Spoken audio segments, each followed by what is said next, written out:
Hi friends, share বাজার রহস্য চ্যানেলে আপনাদের স্বাগত। আশা করি আপনারা ভালো আছেন এবং সুস্থ আছেন। ফ্রেন্ডস, আজকে শনিবার। গতকাল রাতে কিন্তু ইউএস মার্কেটে ফাইনালি পরপর দ্বিতীয় দিন কিন্তু কারেকশন দিল। মিনস এবারে কি ইউএস মার্কেটও বেন্ড হওয়া শুরু করলো? কারণ কি, আমি আপনাদেরকে বারবার বলে রেখেছিলাম যে ইউএস মার্কেটের কারেকশন যদি আসে তখন ইন্ডিয়ান মার্কেটেও মাইল্ড প্রেসার থাকবে। সেক্ষেত্রে আমাদের মার্কেটের রিকভারি কিন্তু ডিলে হতে পারে। কালকে ডাউ জোন্স প্রায় 1.69% ফল করেছে। নাসডাক অর্থাৎ টেকনোলজির মার্কেট প্রায় 2%-এর কাছাকাছি ফল করেছে। অ্যাজ এ রেজাল্ট মান্ডের মার্কেটে অন্যান্য কিউ যদি একই রকম থাকে, আমাদের মার্কেট কিন্তু গ্যাপ ডাউন হওয়ার সম্ভাবনা প্রবল। যাক ফ্রেন্ডস, আজকে আমরা কিন্তু অত্যন্ত কিছু বেসিক সিরিয়াস টপিক নিয়ে ডিসকাশন করছি, যেগুলো আপনাদের সারা জীবনের জন্য কাজে লাগবে যদি শেয়ার মার্কেটে সাকসেসফুলি কিছু করতে চান। প্রথম কথা হচ্ছে ফ্রেন্ডস, মার্কেট কেন পড়ে? মার্কেট কেন পড়ে? মার্কেট পড়ে কারণ মার্কেটের যখন শেয়ারগুলোর প্রাইস বেড়ে যায় কিন্তু আর্নিং সেই তুলনায় বাড়ে না। মিনস প্রথমের দিকে বোঝা যায় না, কিন্তু একটা পার্টিকুলার রেঞ্জের পরই অপারেটররা শেয়ারকে অনেক উপরে নিয়ে চলে যায়। তারপরে কিন্তু আর্নিংস যখন আসে তখন কিন্তু তারা দমাদ্দম করে সেখান থেকে বিক্রি করতে শুরু করে। তাহলে যখন ভ্যালুয়েশন বেড়ে যায় কিন্তু আর্নিং বাড়ে না। এবারে আপনাদেরকে একটা শর্ট স্টোরি বলে দিই। ইনফ্যাক্ট কোভিডের পর থেকে কেন, আমি যদি বলি 2016 সালে ফার্স্ট কি হলো, ডিমনিটাইজেশন হলো। ডিমনিটাইজেশনে কিন্তু ইকোনমির উপরে একটা প্রভাব পড়েছিল। কনজিকিউটিভলি যখন জিএসটি লাগানো হলো, তারপরে কিন্তু ডিমনিটাইজেশনের যে খারাপ প্রভাবটা সেটা আরো ব্যাপক হলো। সেটাকে ভরপাই করার জন্য কিছুটা কি এলো, 2018 সালের ট্যাক্স কাট, অর্থাৎ এক ধাক্কায় ট্যাক্স কমিয়ে দেওয়া। সুতরাং ডিমনিটাইজেশন এবং জিএসটি লাগানোর যে ক্ষতি সেটা কিন্তু ট্যাক্স কাট ভালোভাবে পূরণ করতে পারত। কিন্তু কি হয়ে গেল, কোভিড চলে এলো। কোভিড চলে আসার জন্য সারা বিশ্ব স্তব্ধ হয়ে গেল। তখন বিশ্বের সমস্ত ইকোনমি টাকাকে ছাপাতে শুরু করলো এবং টাকা ছাপিয়ে তারা ইনফ্রা, ডিফেন্স, রেলওয়ে সমস্ত জায়গাতে কিন্তু প্রচুর পরিমাণে খরচ করতে শুরু করলো। তার সুযোগ নিল কি, কারা? অপারেটর। ধরুন যে সমস্ত ইনফ্রাস্ট্রাকচার প্রজেক্ট, যে সমস্ত ডিফেন্স প্রজেক্ট, রেলওয়ে প্রজেক্ট, পাওয়ার প্রজেক্ট, সব কিছুতেই একটা স্পেসিফিক পরিমাণ অর্ডার বুক কোম্পানির কাছে যাচ্ছে, কিন্তু অপারেটররা কি করলো, তাদের যে অ্যাকচুয়াল ভ্যালুয়েশন থেকে তারা অনেক উপরের দিকে নিয়ে চলে গেল। ক্লিয়ার? তাহলে ওভার ভ্যালুয়েশন, এবারে যখন ওভার ভ্যালুয়েশন হয়ে যায় তখন কি হয়, ধরুন মর্গেন স্ট্যানলি, সিটি, এই সমস্ত যত সমস্ত বড় বড় কোম্পানি তখন কি করে, আর্নিং ডাউনগ্রেড করতে থাকে। তখন কি তৈরি হয়, negative sentiment. Negative sentiment, market কিসে চলে? সেন্টিমেন্টে চলে। নেগেটিভ সেন্টিমেন্টে তখন মার্কেট উপর থেকে নিচের দিকে চলে আসে। ঠিক আছে, এবারে দেখুন অনেকে বলে পি পি পি পির যদি বলা যায়, পির আপনি অ্যাকচুয়াল ডেফিনেশন, পির অ্যাকচুয়াল ডেফিনেশন আছে প্রাইস টু আর্নিং। যত কম পি হবে ভাবতে হবে কোম্পানিটার ভ্যালুয়েশন ঠিক আছে। কিন্তু এখনো পর্যন্ত এবারে এত ফল হয়ে যাওয়ার পরেও বহু কোম্পানি আছে কেবলমাত্র রেপুটেশনের কারণে তারা কিন্তু হাই পিই কমান্ড এখনো করছে, এবং মার্কেটের যে সমস্ত বড় বড় বক্তা তাদের বক্তব্য তাদেরও আরো কারেক্ট হওয়ার সম্ভাবনা প্রবল।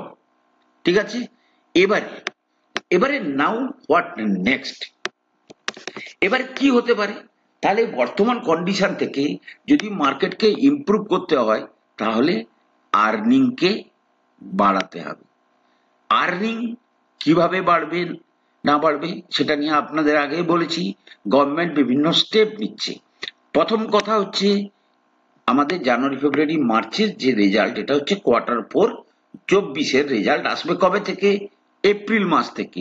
এবং ইন জেনারেলি যেটা লাস্ট কোয়ার্টার হয় সেই কোয়ার্টারের রেজাল্ট কিন্তু ইন জেনারেলি ভালো আসে।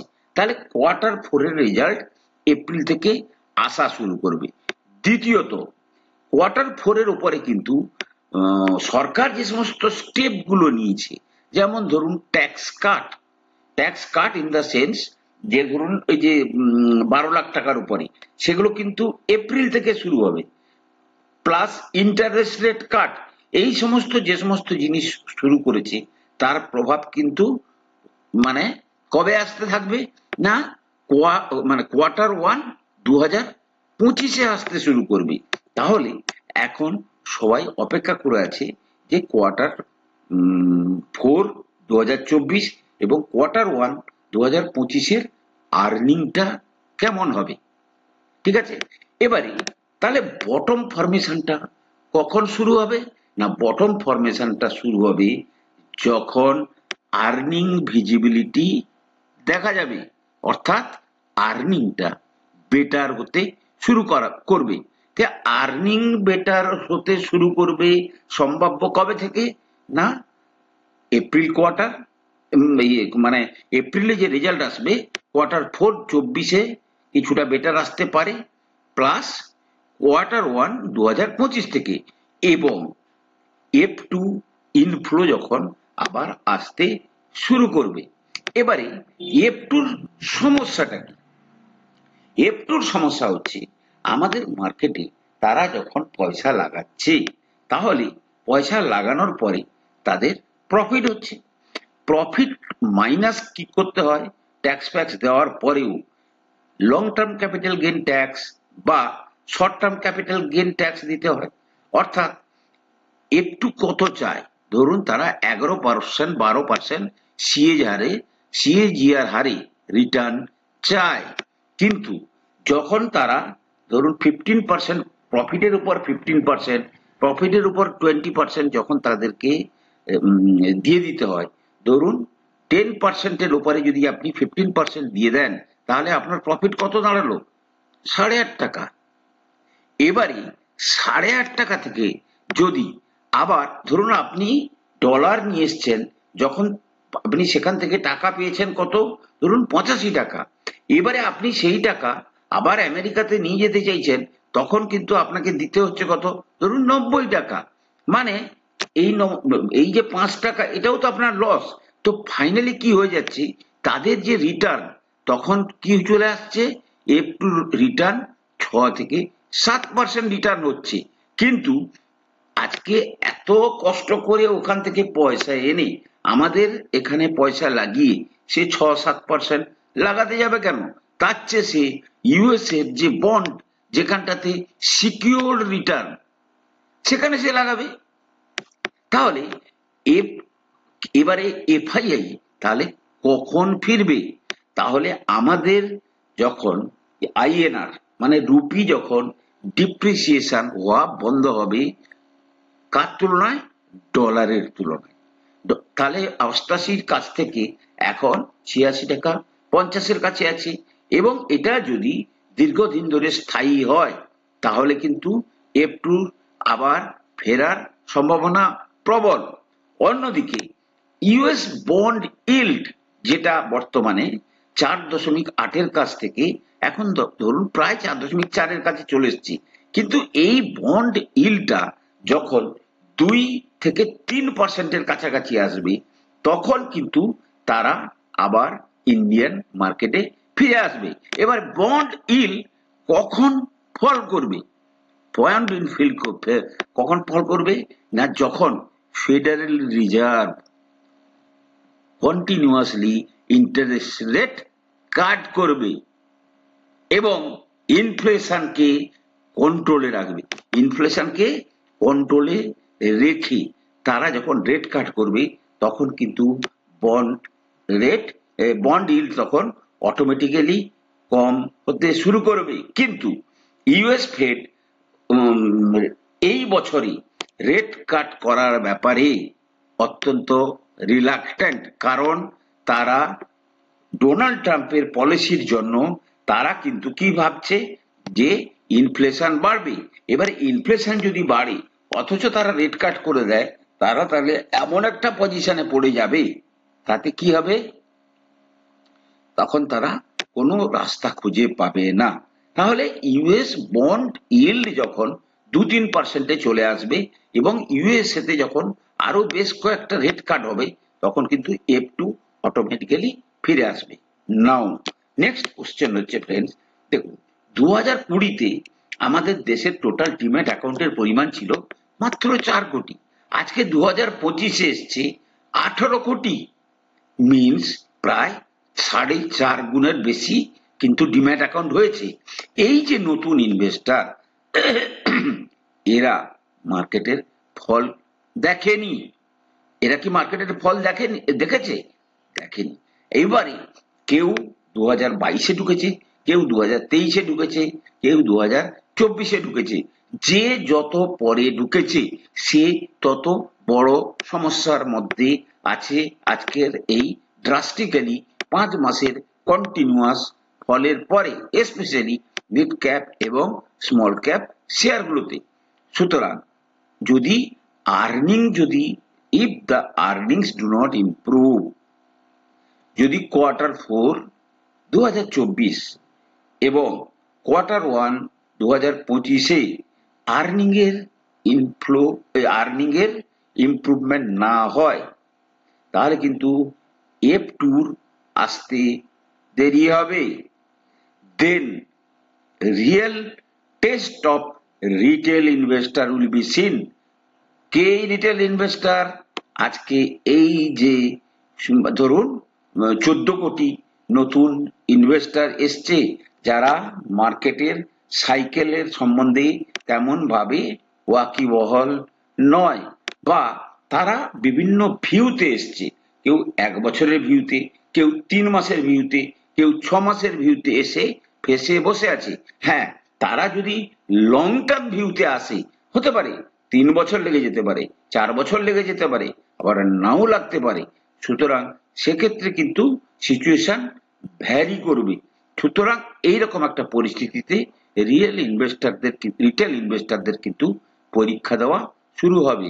এই প্রসঙ্গে বলে রাখি যে ওয়ারেন বাফে কিন্তু একটা কোট বলেছিল, share market is a tool where money transfer from impatient to patient. ঠিক আছে, কিন্তু পজিটিভ কি না, after this drastic correction valuation কিন্তু রিজনেবল জায়গায় চলে এসছে। ভ্যালুয়েশন বর্তমানে যথেষ্ট লজিক্যাল জায়গায়, স্পেশালি লার্জ ক্যাপ স্টকে। আবার ডিআইআই ফ্লো কিন্তু অত্যন্ত অ্যাট্রাকটিভ বা এনকারেজিং আমাদের জন্য যারা রিটেল ইনভেস্টার। ফ্রেন্ডস, টেকনিক্যালি বলা হচ্ছে 22,800 সাপোর্ট, ভাঙলে 22,400, ভাঙলে 21,800, ভাঙলে 21,200, বাট সবই কিন্তু এই টেকনিক্যাল ততক্ষণ পর্যন্ত কারেক্ট যদি ফান্ডামেন্টাল ইমপ্রুভ হয়। ফান্ডামেন্টাল ইমপ্রুভ হয়ে গেলে ধরুন 22,400 থেকে মার্কেট ঘুরে যাবে, কারণ সামনেই Q4 2024-এর আর্নিং আসতে শুরু করবে। কিন্তু যদি কোনো কারণে আর্নিং আসতে দেরি করে তখন কিন্তু ইমপ্রুভমেন্ট হতে মার্কেট কারেকশন কতটা হবে সে ব্যাপারে আপনাদের চিন্তায় থাকতে হবে।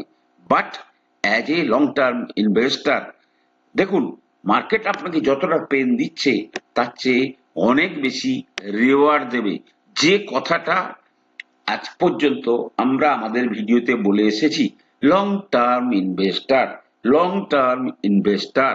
আমি এখানে 3 বছরের জন্য টাকা রাখবো, 4 বছরের জন্য টাকা রাখবো, 5 বছরের জন্য টাকা রাখবো, কিছু শেয়ার আমি লাইফ লং রাখবো। আমি যেরকম জমি কিনি, আমি যেরকম সোনা কিনি, as a long term investor please add quality stock in this correction systematically. এবং মার্কেটকে ডেইলি দেখার দরকার নেই, আপনি মান্থলি দেখুন, 2 মাসে দেখুন, হ্যাঁ আপনার শেয়ার ডবল হয়ে গেছে, কিছু প্রফিট বুক করুন, ভ্যালুয়েশন চেক করুন, ভ্যালুয়েশন কত বেড়ে গেছে নাকি। এইভাবে শেয়ার বাজারে থাকলে আপনি সারা জীবন শেয়ার বাজারে থাকতে পারবেন। Otherwise better go to mutual fund, কারণ শেয়ার বাজারে কিন্তু আপনাকে যথেষ্ট লার্নিং এর সঙ্গে থাকতে হবে। ফ্রেন্ডস, আমি কোনো সেবি রেজিস্টার্ড অ্যানালিস্ট নই। কোনো শেয়ারই কেনা বা বিক্রির আগে আপনারা কিন্তু আপনাদের ফাইন্যান্সিয়াল অ্যাডভাইসারের পরামর্শ নিয়েই কিন্তু শেয়ারই কেনা বা বিক্রির সিদ্ধান্ত নেবেন। ভালো থাকুন, সুস্থ থাকুন। ভিডিওটা ভালো লাগলে লাইক করুন, শেয়ার করুন, কমেন্ট করুন। কথা হবে পরের এপিসোডে।